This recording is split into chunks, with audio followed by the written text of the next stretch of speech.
Oke, baik semuanya. Assalamualaikum warahmatullahi wabarakatuh. Selamat malam. Kami dari kelompok Black Ash ingin mempresentasikan hasil dari pembuatan coding kami untuk game ular. Langsung saja kita codingannya. Pertama, kami membuat file konstanta, di mana seluruh isi file ini merupakan eh, representasi warna seperti black, blue, gray, white, red, green.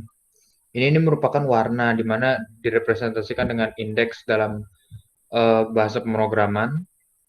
Lalu ada lebar pada menu, nanti akan digunakan untuk menu juga ini, lebar pada menu dan tinggi pada menu. Lalu setelah itu kita langsung masuk ke, mohon maaf bukan masuk tapi membuat file yang bernama tombol menu.py. Ini berguna untuk membuat kelas membuat kelas py button yang mana ini merupakan GUI atau tombol. Pertama-tama kita mengimport file mengimport modul dari Pygame serta file konstanta kita import ke sini dengan mengimport seluruh variabelnya.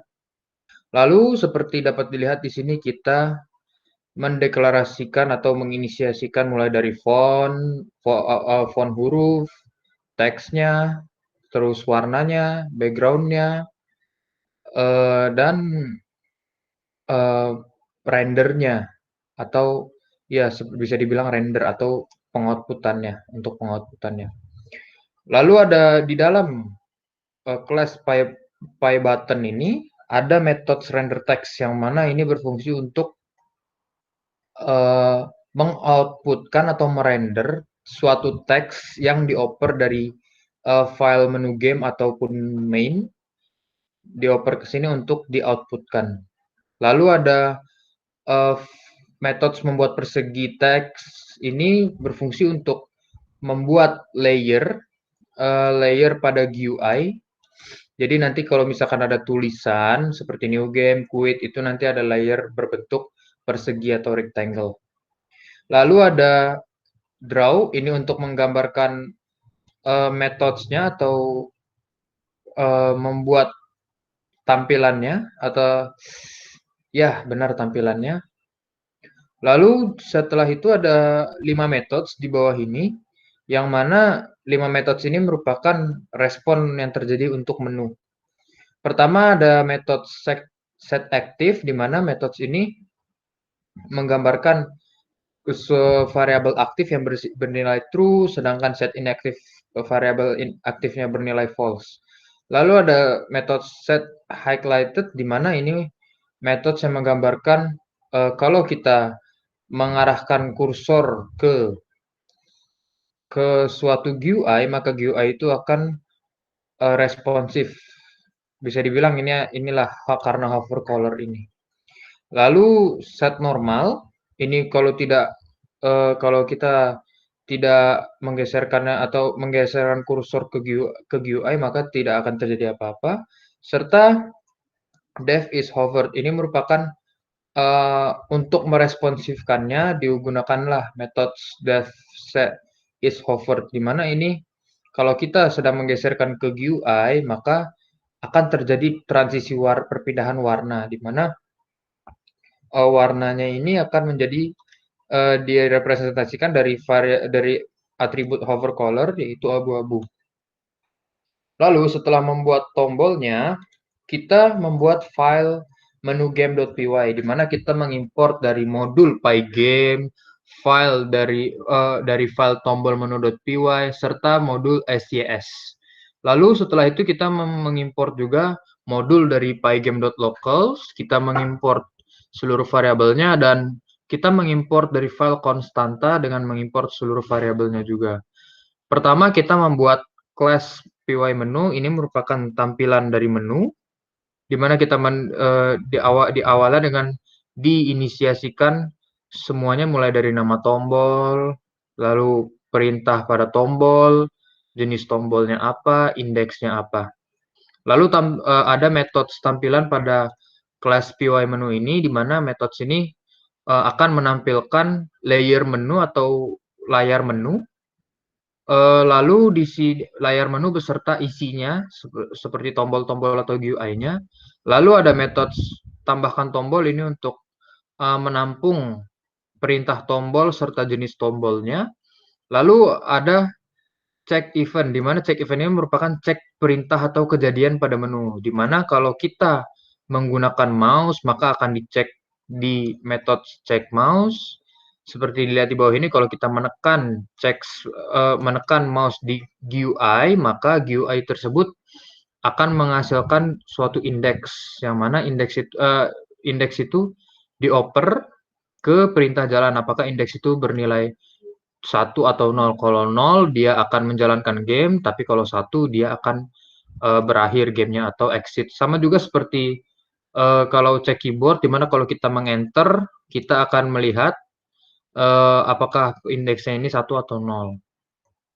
Lalu ada check quit, di mana metode check quit ini merupakan kalau kita exit langsung atau menggunakan uh, tombol tombol X pada pojok kanan atas atau yang sering kita sebut tombol exit, maka program langsung akan keluar dan program pun selesai.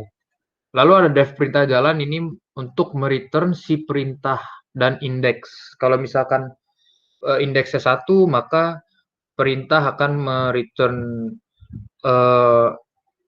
mereturn si function dari main ini, yaitu berupa mainin, dan menjalankannya dengan indeks yang sudah didapat. Kalau misalkan dia 0, dia tetap jalan, game berjalan. Kalau dia 1, maka game pun selesai.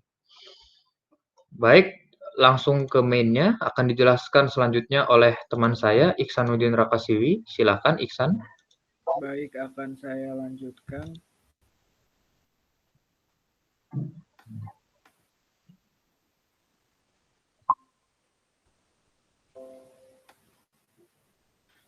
Oke, setelah file tombol menu konstanta dan menu game.py-nya dibikin atau dibentuk, maka yang selanjutnya kita perlukan adalah file main.py, yaitu file utama dari penjalan game ini. Dikarenakan sebelumnya kami telah membuat video dan kami terlalu menjelaskan secara detail, maka saya akan menjelaskan secara garis besarnya. Di sini kita membentuk global variabel, yaitu lebar layar, tinggi layar, dan latar. Kemudian waktu batas yang diperlukan oleh game tersebut. Kemudian grid size yang berukuran 20, grid width yang berarti lebar layar per grid size, grid height juga sama kayak grid width. Kemudian ada variabel atas, bawah, kiri, kanan. Variabel ini digunakan untuk mendireksi arah dari ularnya tersebut. Setelah global variabel terbentuk, maka kita membuat sebelumnya tadi sebelum global variabel kita perlu mengimport file-file yang ada sebelumnya seperti tombol menu, menu game, konstanta, dan modul pygame, SCS, dan modul random. Setelah itu kita membuat kelas ular. Dari kelas ular kita bentuk metode panjang ular, letak ular, arah ular, nilai, kecepatan, dan hitung makan. Dan ini nilainya disesuaikan aja karena di awal game kita bikin panjang ular 1, letak ular di tengah, arah ular kita pilih random, atas bawah, dari atas, bawah, kiri, atau kanan. Kemudian nilainya 0, nilai atau skornya 0, kecepatannya 5. Metode posisi kepala ular untuk menentukan posisi kepala ular. Metode turn ini digunakan untuk membelokkan arah dari ular tersebut. Kemudian metode pergerakan ular ini digunakan untuk mengecek apakah pergerakan ular benar atau tidak, karena di dalam metode ini dibentuk percabangan yang jika panjang ular itu lebih dari 2 dan posisi dari ular tersebut berada di tubuh ular yang lain, maka dia akan mati dengan cara membuat variabel ceknya 0 dan mereset dan memanggil metode reset. Kemudian memanggil juga metode menu. Kemudian kondisi percabangan yang kedua adalah jika ular keluar dari batas sisi papan dari game tersebut, maka dia akan mereset juga gamenya, yang artinya bakal game over. Selain itu, maka game akan berjalan normal. Oke, ini metode reset tadi. Dia mereset panjang ular, letak ular, arah ular, nilai kecepatan, dan hitung makanan kembali ke semula jika game telah berakhir. Kemudian metode gambar ular untuk menggambar dari objek ular, yaitu penanda kepala. Ini digunakan untuk membuat warna agar kepalanya mempunyai warna yang berbeda. Kemudian else ini digunakan untuk warna pada tubuh ular. Metode kontrol ular ini digunakan untuk mengarahkan ular, yaitu jika pygame.k_up ini maka akan memanggil metode turn atas. Turn ini dipanggil dari metode yang paling atas tadi, maka dia akan berubah arah ke atas. Baliknya, jika memanggil down, maka dia akan turn ke bawah, left ke kiri, dan right ke kanan. Oke, kemudian ada kelas makanan. Di kelas makanan ini mempunyai variabel letak makanan dan warna. Ini letak dan warna yang default. Kemudian dia memanggil fungsi posisi acak makanan, metode posisi acak makanan, yang berarti makanan dari game tersebut akan mengacak posisinya. Metode gambar objek ini untuk menggambar makanannya. Kelas makanan bonus ini sama seperti yang kelas makanan tadi, cuman bedanya makanan bonus ini hanya muncul setiap skornya berkelipatan 5, maka dia membutuhkan variabel tambahan, yaitu waktu bonus dan tanda serta timer. Sama seperti makanan bonus tadi membutuhkan metode posisi acak makanan dan gambar objek. Kemudian di sini ada kelas kotak. Kelas kotak di sini digunakan untuk menggambar dari latar belakang atau layer dari game tersebut. Perulangan yang pertama ini digunakan untuk bikin layer tersebut. Kemudian perulangan yang kedua digunakan untuk merender dari sisi pinggir dari papan tersebut. Kemudian kita langsung loncat ke metode mainin. Disinilah game tersebut dijalankan karena kita memanggil fungsi time.clock, kemudian display set mode.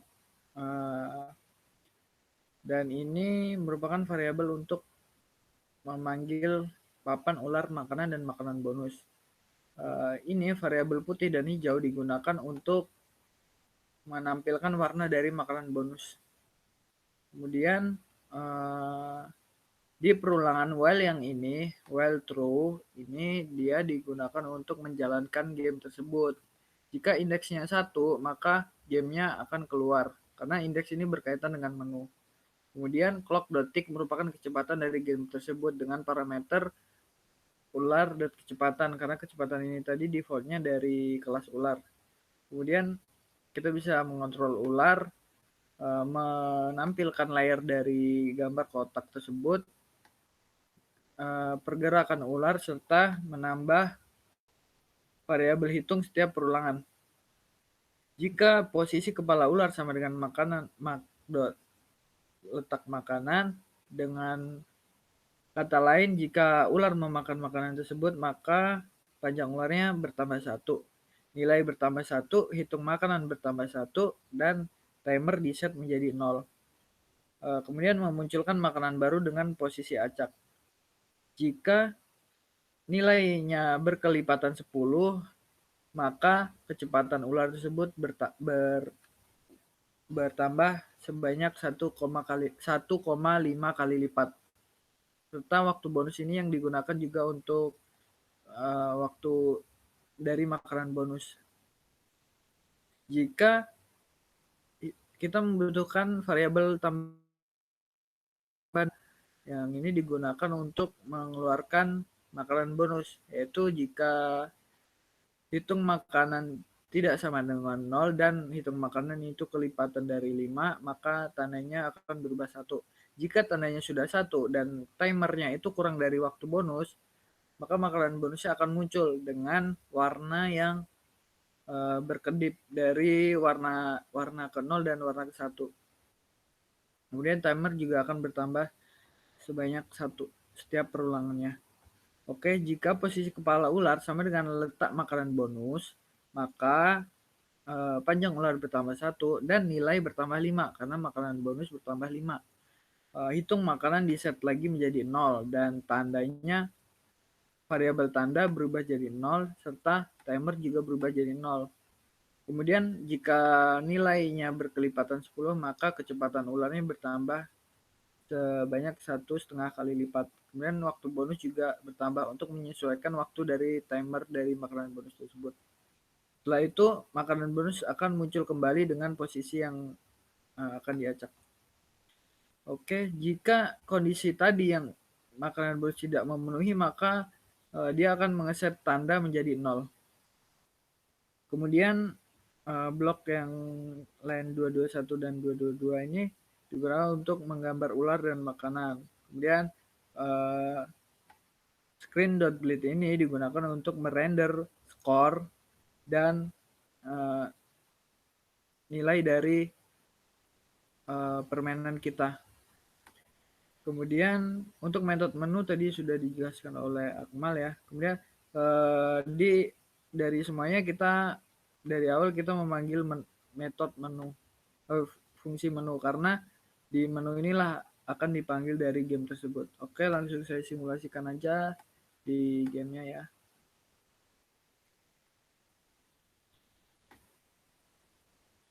Nah, di game ini sudah muncul menunya, yaitu ini judul dari game kami, kemudian ada menu new game dan quit. Jika kita pencet ke new game, maka akan muncul gamenya.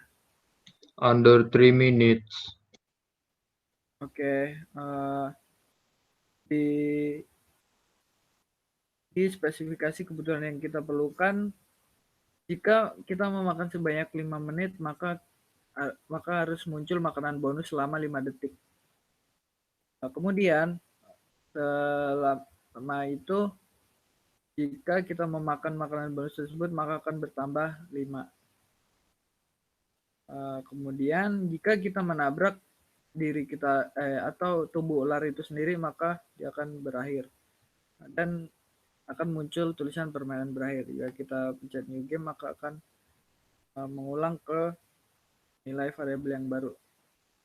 Kemudian jika kita menabrak dari sisi dari papan permainan ini, maka game akan berakhir. Oke, sekian dari saya. Mungkin ada tambahan dari Akmal. Saya serahkan ke Akmal. Oke. Terima kasih Ihsan. Baiklah, sekian presentasi video dari kelompok kami. Mohon maaf apabila ada kekurangan. Sekali lagi terima kasih. Kami ucapkan selamat malam. Wassalamualaikum warahmatullahi wabarakatuh. Waalaikumsalam warahmatullahi wabarakatuh.